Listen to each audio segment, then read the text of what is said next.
Yes, indeed. Hello. Welcome, welcome, welcome. Thank you so much for joining us. Thank you so much for joining us on a, what is it, Monday, Tuesday?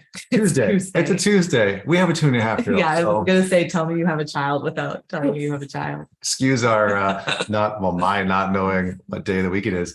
But welcome to Better Together, Secrets to a Happy Relationship.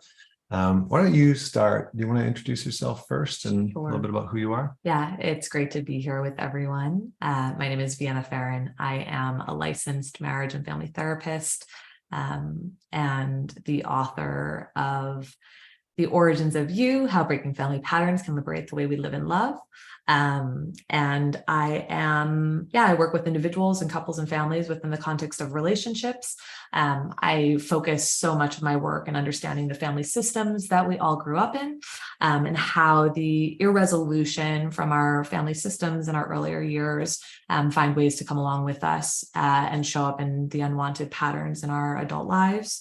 There's a lot to say, but that's probably the core parts of it. We are a married couple. If I'm sure you could have probably told from the fact that we were talking about our child before, but I'm excited to, as a couple who obviously not only does this work and works with people in this capacity, the things that we will talk about tonight are things that we have had to practice and explore together as a couple as well. So excited to share that with all of you. I think you also left out former Division I lacrosse player. And this is where he likes to. No, hold on. And first chair violinist. So we are the quintessential former overachiever and former underachiever. You were like so gifted in school and sports, and I was like just partying and driving around my crappy Mustang. Well, you turned.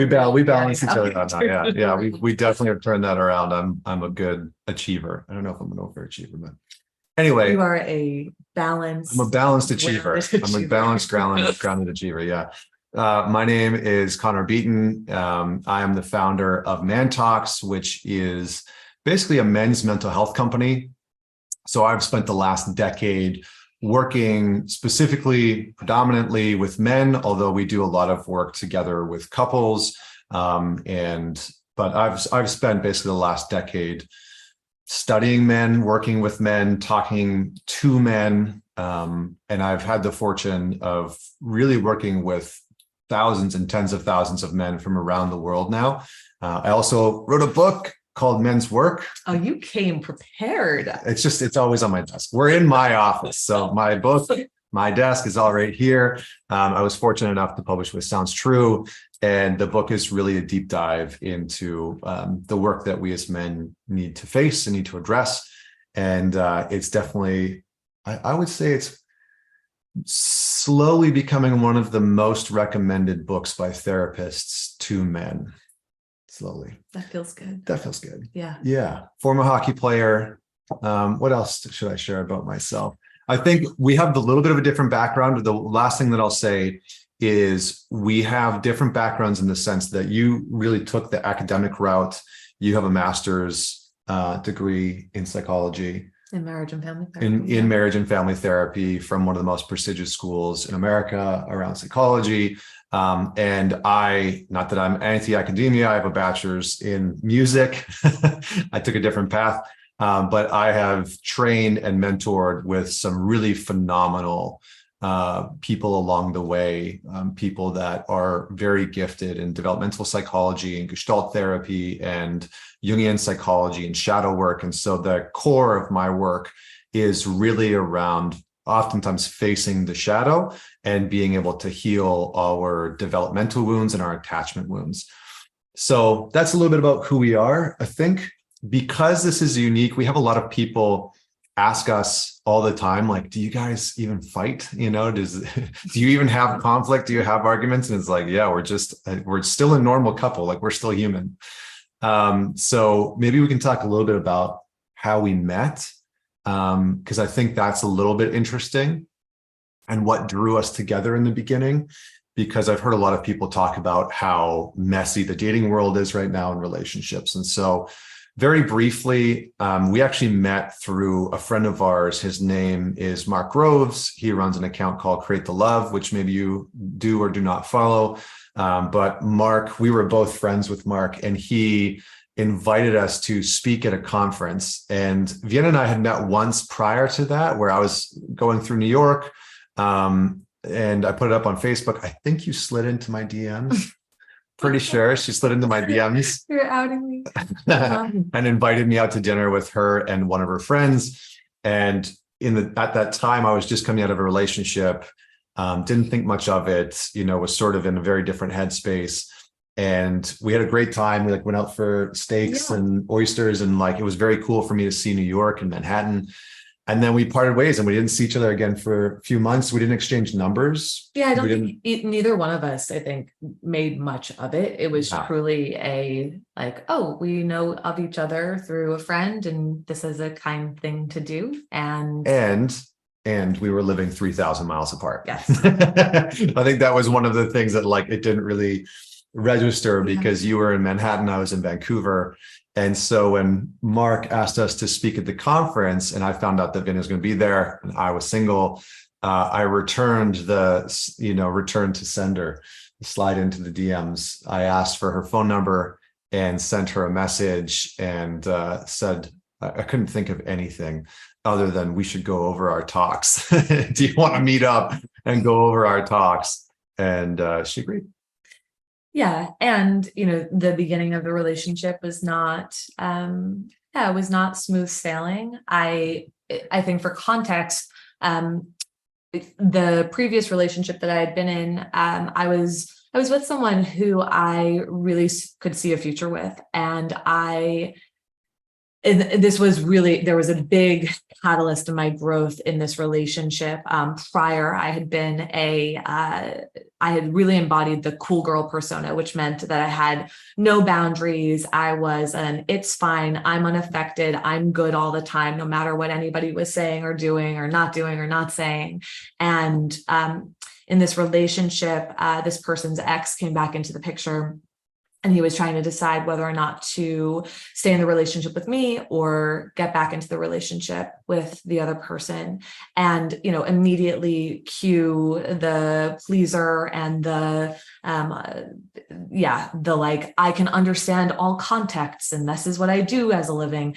And it was like, I totally understand. I get it. Take all of the time you need. I'm unaffected by this. Right. And I started to realize through a conversation with a friend how much of a childhood role I had been playing. I was this needless little girl through what was a very long separation and divorce process with my parents, an only child. They were crashing and burning. I didn't feel like there was a lot of room for me to be unaffected. And so I had held on to this story that I was fine and always good and unaffected by all of these things. And that turned me into a needless woman who was presenting in the same way.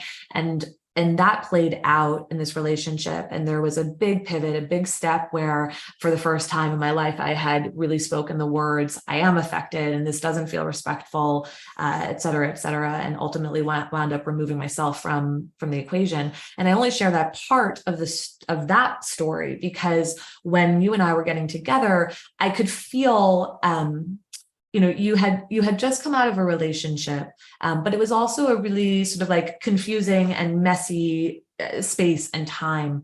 And I remember feeling and like kind of naming and noticing like, oh man, am I stepping right back into a pattern? Right? Because we know that love and relationships require risks. And wait, do they really? Yeah. And they should all be risk-free. Yeah, right. And I was really treading this line to try to truly understand, like, shoot, is this a pattern? Or is this something that's like when you flip the coin where you're like, oh, the unwanted pattern, like the lesson that I keep having to learn over and over again? Or is this the gateway, right, for my expansion and healing and change? And I remember, and you and I were really communicative and I think very transparent about what both of us were feeling and experiencing at the time. And, it certainly was a stretch. You had named before that we were long distance, right? So it was like these things that were like, oh, like, are you really going to take a risk for a long distance relationship too on top of it? And I was really scared that, I was going to, open up my heart and dive into this space. And ultimately, like, I think the thought was you will just go back to that other relationship. And I was existing in the unknown about that. And if you were to ask me what was different or why I took that risk or, why I pursued that and stayed in it, one was there was like a real deep knowing that you were my husband. And that's a hard one to describe and explain, I think, because that was sort of a in my body experience. But I think the other part was that there was such a level of safety that I did actually feel like I knew I was taking a risk and I didn't know what the outcome was going to be. And I knew I couldn't ask you, like, promise me you'll never, right? It was like, I was so deeply aware of that, but I could feel your presence and your attention and your ability to hear my fears and the things that I was concerned about and to meet them without trying to convince me or prove something to me, Hmm. but you were able to just stand firm in what was true for you. And I think that came through. Like I could feel that very clearly. Now, it didn't mean that it didn't feel scary and or that it was less of a risk for me.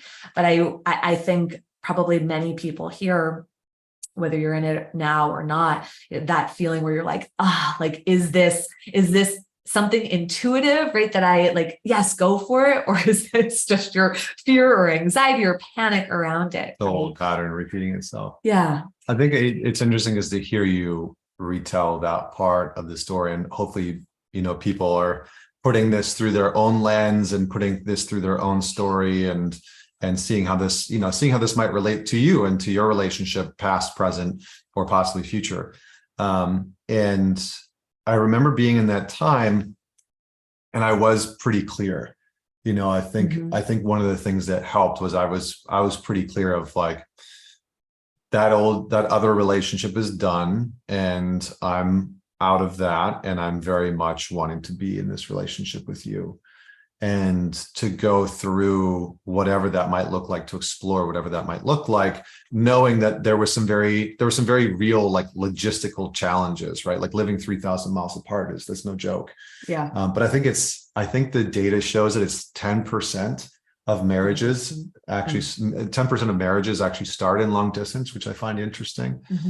But I remember in that time as well, one of my concerns is that in the past I had been, I was worried about what your perception of me, because I had been unfaithful in past relationships. Yeah. And, that was something that I had been working on diligently and actively and like really trying to get out into the open and trying to move past this pattern that I had hidden in past relationships that had come to the surface in the previous one, that I had brought out into the light and like really worked through a lot of stuff. And then when it came to our relationship and we were sort of taking the chance on some of these things, it was interesting because I had a lot of concern around like, will you be able to trust me? Like, will you be able to take this risk, not just with the logistical challenges and everything, that comes along with your past, but also will you be able to accept mine? And will I be able to accept mine and like have the hard conversations that, inevitably came for us to make our relationship work? Yeah. And,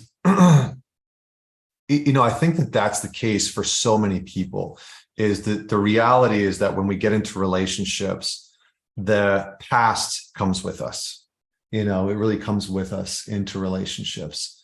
And I think that brings me into one of the things that I really wanted to talk about and teach today, unless there's something else about our stories, the long distance, how we got together, that you wanted to share. And there's so much to share, but I think that we will maybe talk a bit more about our relationship through some of the teachings that we want to share tonight. Yeah, I mean, one of the big things that I've learned through the years, that was a big lesson in our relationship that I didn't really have in other relationships, is the lesson that real love, real intimacy, and real attachment, not the like John Bowlby attachment theory, that type of stuff, but like real attachment and connection is built on the foundation of learning how to go through a hard time together and come out the other side okay.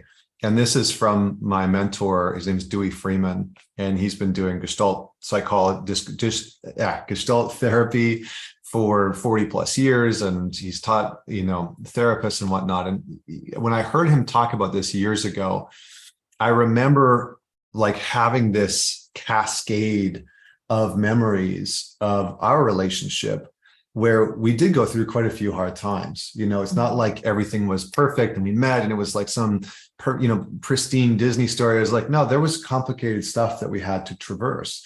There was, my ex kept trying to come into the picture, not through me, but just like stuff, which I think is common for people. There was the distance. There was both of our fears. There was our different conflict styles, which I think we'll talk about in a moment. There was real stuff that we had to go through. And I think one of the things that has really brought us together, and one of the things that keeps us together today, is that we actually do go through hard times and come out the other side okay. And I always trust you to go through that hard time with me, even if it sucks, even if it's frustrating, even when I'm like, ugh, like I don't want to be dealing with this or whatever it is I'm experiencing internally. But I do trust that we can go through that, and we've done it repeatedly. Yeah. And I think the reason why this is so big is that from a developmental perspective, from a developmental psychology perspective, not all of us have had that. Like for me personally, I didn't have that as a kid. I didn't have a family system where with a caregiver or a parent, I could go through a hard time and come out the other side okay. It was, I would go through a hard time and no one was there, or I'd go through a hard time and there would be abuse, and that would be a hard time in and of itself. And there was no one there to really care for me or protect me. And so that disrupts our ability to be in relationship with other people. It disrupts our ability to really deeply connect and attach. And so what's fascinating is now, having worked with couples and having worked with men, for so long, what I continue to see is when our ability to trust and to lean into going through a hard time together as a couple and come out the other side okay, when that starts to erode, that's what we really need to focus in on. Because it really is the foundation of attachment, relationship, intimacy, trust, safety. All of those things are really built through this process of repeatedly going through a hard time. Because when you're a kid, and maybe I'll wrap up on this part, and I would love for you to share your thoughts on this piece before we move forward. But when you're a kid, you need that to build the really strong bonds with mom, dad, or your caregivers. And at first, the hard times are simple things, right? It's like you're hungry, you cry, they come and feed you. It's like that's the hard time. And it teaches you that your world is safe, that people can be trusted. And when that happens repeatedly over time, it produces safety within our nervous system, psychological safety. And it also creates a kind of identity safety. This I'm safe and I'm okay. And when we can start to understand I'm okay within the context of a relationship, it helps to soothe the insecurities, the nervousness, the anxiousness that can often show up, the avoidance that can often show up for so many people in relationship, because those patterns in our past where we couldn't go through a hard time, right? There was no one there, or we would get abandoned as soon as things got hard, or we would get shamed or criticized or yelled at or hit, or, whatever that experience was. We were taught going through a hard time is not okay, and you won't be okay going through it. And I think, just to close this all off, that is I think one of the foundational pillars of our relationship, is that I've really learned over the years, and I actually saw it so quickly. I didn't have the language for it in the beginning of our relationship, but I saw it so quickly in the beginning of our relationship, where I was like, oh, yeah, we can talk about difficult things. We can go through a hard time. We can resolve these things, and we can come out the other side okay. And it's all right if I don't have an answer, or I'm, frustrated about something, and vice versa. So what's your thoughts on all that? Yeah. When you said I'm okay here, I think the continuation of that is that we are okay here. I think anytime that we're in conflict, or anytime that there is a hard moment or a hard series of moments in which we're traversing, I'd never lose sight of that. Now, again, when you look back at my origin story, that's not because I was able to get through hard things and come out the other side with security and safety all of the time. I had a father who would give me the silent treatment for days or weeks on end, right? It's like, though, that's even if you as the listener right now are thinking about your own experiences growing up and like really thinking about, yeah, did I trust that I could get through a hard thing? Whether you were being your average teenager or acting out, whatever it was, right? Like, did I know that we could get through this, even if my parent was upset with me, or even if they were disappointed in something, et cetera, right? And I didn't know that. I mean, I knew that like eventually my father would have to speak again at some point, you know, I knew that that would happen, but I didn't trust and know, right? That wasn't something that was embedded in my experience as a kid, and as a teenager, and as a young adult, right? And so there is something to like, how does a couple build that, right? How do we practice that? How is that a muscle that gets exercised often, right? And that's something that we needed to do. And I think part of, you know, to go through a hard time and come out the other side together, you know, one of the things that we have to bring into the room, right, is our histories, our stories, right, the context. And I know context can feel like this tricky line sometimes, right? Because we have to hold and honor context without letting context be an excuse maker, right? It's not like, oh, well, because of that, okay, fine, whatever. You get off. You like let the other person off though. Yeah, right. It's like, we have to be able to hold all of those things. And because when we're going through hard times, most of the time, almost all of the time, it is not just that moment in front of us that is presenting, right? Almost all of the time, there is something historical that is presenting in that space too, right? And if we're not holding our own stories, if we're not bringing them forward, if we're not holding each other's stories and recognizing and reminding ourselves that, yes, of course, there is a history here, and that history is playing into this moment right now in time, even though we might be talking about contextually something totally different, right? But that is something that is here. Your reactivity makes sense in context, right? If I understand a bit more about the story, right? The fuller picture. I always say like people's reactions always make sense with context, right? And our job, I think, as individuals within a relational system is to really try to understand the story and pull that part forward, understand what is being activated inside that is making a hard thing maybe harder, right? And can we get on the same team, even if we disagree, even if I am pissed at you, even if whatever, right? Like, even if I don't like you in this moment, right? Can I still get on the same team with you? And one of the easiest, best ways for me to get on the same team as you and for you to get on the same team as me is to see me outside of this moment, right? To see me as someone younger than I am in this moment, to be reminded of all of the stories and the pieces of the puzzle that make this moment make sense. Again, not as an excuse for bad behavior or something like that, but as a way to like traverse this challenge, right? To walk over that bridge together. Right? I think there's just two pieces I want to add to this, and then I think we'll move into the next component. But two things. One, I think there's a very common narrative within our society right now that is telling a lot of couples and a lot of people in or not in relationships that relationships should somehow be easy, that they should just be simple, and that they're like hardship is almost villainized within our relational culture right now. And you know, there is such thing as too much hardship within a relationship. That is entirely true. There's certain things that obviously are not welcome in relationship, but for the most part, it is through the gateway of your wounding and your partner's wounding that a depth of intimacy can be possible.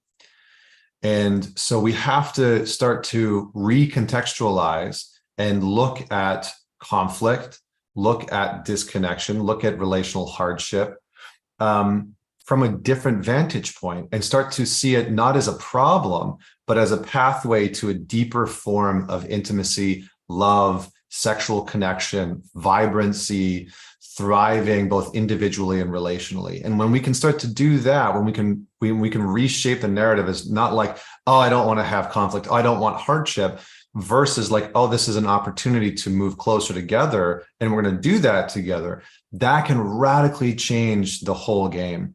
And the second thing is that we as individuals have a bit of a responsibility in the relationship to remind ourselves that we're flawed, that it's just not the other person that's the problem, right? That we actually have to begin to shift the lens towards ourselves, because in a lot of ways, when hardship shows up, the tendency for human beings in general is to pass blame, point the finger, look in the other direction. And when we can both do the work to look at ourselves, that starts to change the game. And lastly, I think the big piece that our relationship has taught us is the importance of finding somebody that you want to go through hard times with. It's such an important thing. I think it's so undervalued in our culture and so under-indexed. And I don't know about you, but the couples that I have seen that have a thriving relationship and have had a relationship that stood the test of time and adversity and all the stuff that comes along with life and hardship, it's almost always couples that are able to traverse conflict and hardship together, and in a way that eventually, maybe not at first, maybe it takes some time, that might be weeks, months, or years, but eventually it brings them closer together. And so I would just say, really looking at your relationship and saying, is this somebody that I really want to do conflict with? Can I commit to that? If you're single or if you're in the dating phase. And then if you're in a relationship, as a couple, what I've found really, really helpful is to sit down as a couple and ask the question, how do we want to do conflict? How do we actually want to go through a hard time?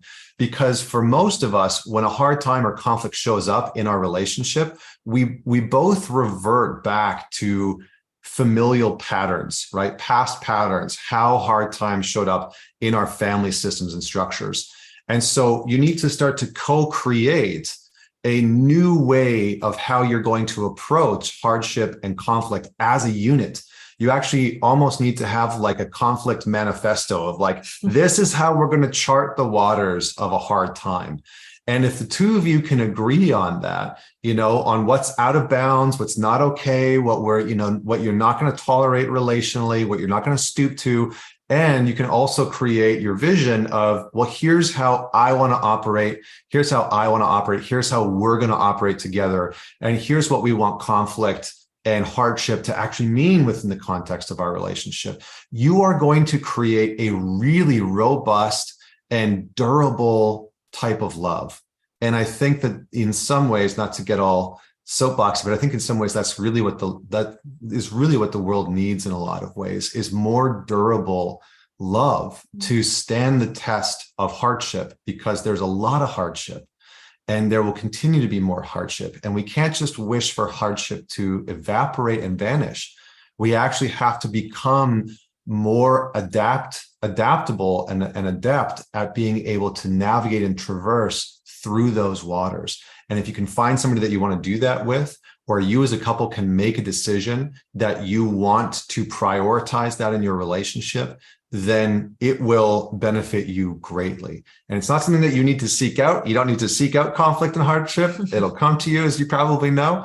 But it can be very beneficial for long-lasting love. So soapbox done. Do you want to talk about this next piece? Because I think this is an important one. It's a good transition from what you were just saying too, right? Which is this piece that I'm going to give all of you is tried and true over here. Okay. So I know this one, this is a Vienna tested one. I know this one well. I am known to be in conflict, a point prover. Facts. We're speaking truth here tonight. I'm known to be a point prover, and I am known to want to be right and for you to be wrong. And maybe some of you can relate to that. Maybe many of you can relate to that. But I think what is important about this piece is that what happens is when there is a rupture, when there is conflict, we tend to race to point proving or being right? How quickly can I prove it to you? And there's a real need to shift it from a race to be right or prove your point to a race to repair and acknowledge the other person's experience as well as your own, right? We can still be there too. And I think that shift is very important. We have got to become people who race to repair. How quickly can I get there? How quickly can I connect with what it is that you're experiencing and what it is that you are feeling, knowing that there is a history here, knowing that there's so much context to this moment, right? And that is hands down easier said than done, absolutely. But when we can just hold on to that piece, who is going to be the first one to get to repair? Who is going to be the first one to be able to pause and say, okay, I think I can understand your perspective, or I think I can understand your experience. And I remember when I tell this story, I share this. Do I share this? Did I share this in the book? I don't remember if this actually got cut or not, but there was a time early on in our relationship before we had gotten engaged, and we were in a conflict, and I have no clue what the conflict was about. But I do remember it was that important. It was that important, but I do remember that I couldn't stop proving my point. I could not. I just kept going and going and going. And Connor held that space so beautifully. Like, he wasn't even defending anything. He was like, okay, I understand. Right. And I like doubling down. He's like, yeah, I got it. Tripling down. He's like, yes, I understand. Right. And I like just kept going. I couldn't stop. And I remember having this bit of an out of body experience where it was like, Vienna, stop doing this. Like, this is really not, this isn't it. And eventually, obviously, it stopped, but then the shame spiral came. And I thought, oh gosh, like, what have I done? Why would anybody want to be with me like this? You know, this was not, this didn't feel attractive. And then, like, actually quickly, I moved out of this shame spiral and became really curious, which I think is very important for all of us, right? Is to like move out of our shame and guilt or embarrassment and move to curiosity as quickly as possible. And that's what I did. I got very curious about, like, what does being right serve? What does needing to prove my point serve? And this part is very important because I can sit here and say, hey, team, race to repair, okay? Put down racing to prove your point or be right. And you can say, that sounds really nice, but let's see it in action. And let's see it in practice. And it's really hard in practice. And so we have to understand the constraints, right? The things that keep us from doing these things, right? That's that question. That's a very important question, the constraint question used by therapists around the world, right? And when I ask, like, well, yeah, what does it serve for me to prove my point, right? What keeps me, right, from being able to drop that? Okay. So what I found was, and I mentioned this earlier, a good kind of full circle moment here. My father, growing up, was your classic gaslighter, manipulative, was really just like quick with his mind and his words. And although the gaslighting wasn't directed at me, it was directed at my mom, and I was the observer and witness to this happening over and over and over again. It truly was crazy making for her. And I really coded those things as like, clearly it was power and control and like then disempowerment, but I saw that as, you know, weakness and lack of safety, right? And so for me, from a very early age, it felt what I associated with being safe was being right, right? I saw that that was really the only position to hold because any alternative position was dangerous, right? And that was something that came with me in a very subtle way. I had not realized it until that inquiry really with myself, where it's like, whoa, like, where is this coming from? Like, why is this part showing up in this way? And I could look at it because I was so lucky at that time, right, to have you hold such a gentle place. Like, you really weren't reactive at all in that moment. I think I remember saying, like, I got it. Yeah. I got you. I hear you. Yeah. I just kept saying it in different ways of, I understand. Yeah. And doubling and tripling down all things. But yeah, it was like, it gave me an opportunity. There was a window for me to inquire about what this part was doing. And I share that story because, again, when I say we have to understand what the constraints are, like you're not probably going to be able to just go right out there and put this right into action, right? You might say like, ooh, I like that thought. And that feels like a good path to work towards.